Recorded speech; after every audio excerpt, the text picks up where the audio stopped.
Hello friends, welcome to silver line YouTube channel. இது கேசரி வந்து June 18th என் birthday அன்னைக்கு நான் இதை பண்ணேன். இதில் என்ன ஒரு ஸ்பெஷல்னு பார்த்தீங்கன்னாக்கா, இந்த கடாய் வந்துட்டு என்னோடய சைல்ட்ஹுட் ஃப்ரெண்ட் எனக்கு gift கொடுத்தாங்க.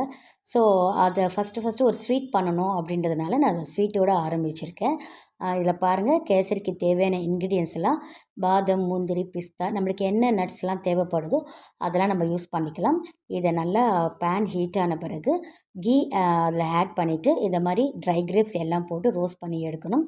அண்டு ஏலக்காய் பவுட்ரு வச்சுருக்கேன். இதை கலரிங்க்காக குங்குமப்பூ போட்டிருக்கேன். அண்டு பச்சை கற்பூரம்ல அதையும் கொஞ்சம் நான் பிஞ்ச் அது போட்டு வச்சுருக்கேன். அதுக்கப்புறம் நம்ம முந்திரியெல்லாம் வறுத்தோலையும் அதே கீயில் வந்துட்டு இந்த ரவையை ஜஸ்ட் அப்படியே ரோஸ்ட் பண்ணேன். ஆல்ரெடி இது ரோஸ்டட் ரவா தான். அதுக்கப்புறம் பக்கத்தில் ஒரு ஸ்டீல் பாத்திரத்தில் சுடு தண்ணி வச்சுட்டு இந்த ரவைக்கு அது வேகிறதுக்கு பாயில் ஆகிறதுக்கு தேவையான அளவுக்கு நம்ம தண்ணி ஊற்றிருக்கோம். நான் அரை அளவுக்கு ரவை தான் எடுத்திருக்கேன். அண்டு ஃபைனல் டச்சாக இருக்கும்போது நம்ம என்ன பண்ணணும், சுகர் ஆட் பண்ணிவிட்டு அதுக்கப்புறம் நம்ம இதெல்லாம் ரோஸ்ட் பண்ணியிருக்கோம் இல்லையா, இதெல்லாம் நம்ம ஆட் பண்ணிக்கணும். தேங்க்ஸ் ஃபார் வாட்சிங்.